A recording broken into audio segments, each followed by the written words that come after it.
Di Indonesia, jualan agama salah satu usaha yang sangat laris dan mudah dilakukan, bahkan tidak perlu modal yang banyak. Apa yang dimaksud jualan agama? Jualan apa saja, lalu ditambahkan embel-embel agamis. Praktek jualan agama ini biasanya melibatkan simbol, ayat, dan tokoh terkenal untuk tujuan komersial dan manipulatif. Bahkan di e-commerce pun terjual ribuan. Kalian bisa temui di toko orange. Kalian pernah lihat seseorang yang terlihat agamis atau baik, dianggap agamis atau baik, mencelupkan jarinya ke air, dan itu dinamai air berkah atau air doa. Ini pernah viral di sosial media, di TikTok, dan saya juga pernah menemuinya langsung di kehidupan, tapi beda orang. Nah, ini bisa menjadi salah satu praktek jualan agama. Ada yang bayar, ada yang gratis. Dan jualan air doa ini menjadi jualan yang paling laris. Bahkan di e-commerce pun laris manis sampai ribuan. Contoh air ini yang udah saya screenshot nih. Tinggal tambah foto almarhum Syekh Ali Jaber, lalu tulis khasiat air yang mujarab, bisa ini bisa itu. Air yang ukurannya kecil ini dihargai 26.000 dan banyak yang beli sampai ribuan. 26.000 sekecil ini. Hebat bukan cuannya? Bukan hanya air saja yang laris. Di peringkat 2 ada garam. Di e-commerce saja yang belinya itu sampai ribuan. Tinggal tempel foto ustazah terkenal. Kalian tahu kan siapa ini? Tinggal kasih beberapa kata khasiat yang meyakinkan. Garam pun laris manis. Ini salah satu testimoni dari pembelian garam ajaib ini. Setelah saya baca testimoninya sampai banyak itu ya ke bawah,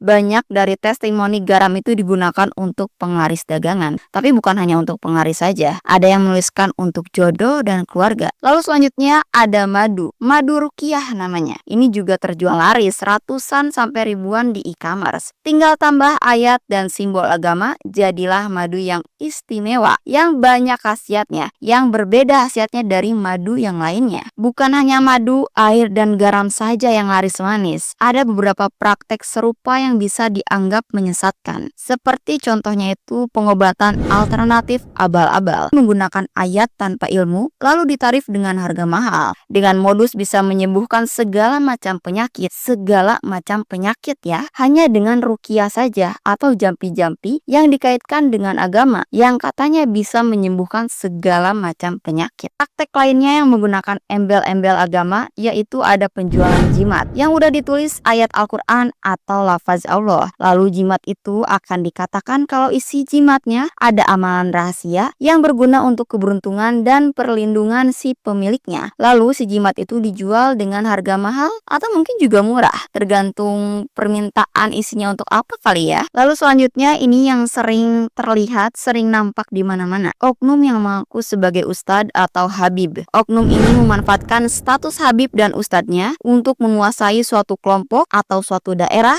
agar bisa menarik pengikut banyak untuk dirinya. Dan yang paling parahnya lagi, bukan hanya mengaku habib atau ustadz, ada juga yang mengaku sebagai nabi atau bisa bicara dengan nabi, malaikat, padahal dia belum meninggal ya kan. Dan yang buat saya bingung sampai sekarang, kok bisa ada pengikutnya orang kayak gitu. Praktik-praktik yang dijalani oknum tersebut bukan hanya menyesatkan saja, tapi bisa dibilang mereka melakukan penipuan dan syirik. Sangat disayangkan orang seperti itu pasti selalu ada pengikutnya, pasti selalu ada yang percaya. Nggak tahu tuh gimana orang itu bisa merayu agar bisa dipercaya banyak orang.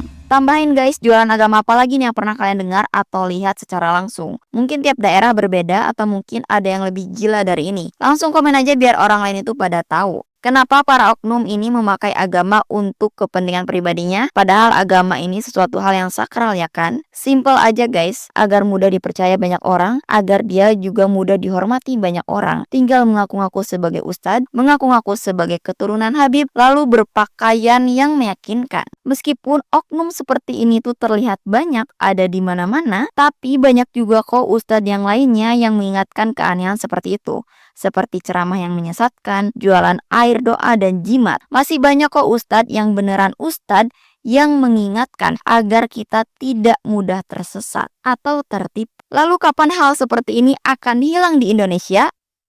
Entahlah. Mudah-mudahan barokah ya. Ayo airnya diganti menjadi air jam-jam. Kalau ke Makkah jauh, ke unik aja. Bismillahirrahmanirrahim. Ya malaikat Jibril, masqadi innar rahmatan laqali innar rahmatan jam-jam wa maqali innar rahmatan Ismail mahabu qali innar rahmatan wa maqali innar rahmatan ya Rasulullah sallallahu alaihi wasallam. Selesai sudah, betul nggak? Allahumma shalli ala Muhammad. Alhamdulillah, alhamdulillah. Ada piye? Ada umat. Ada.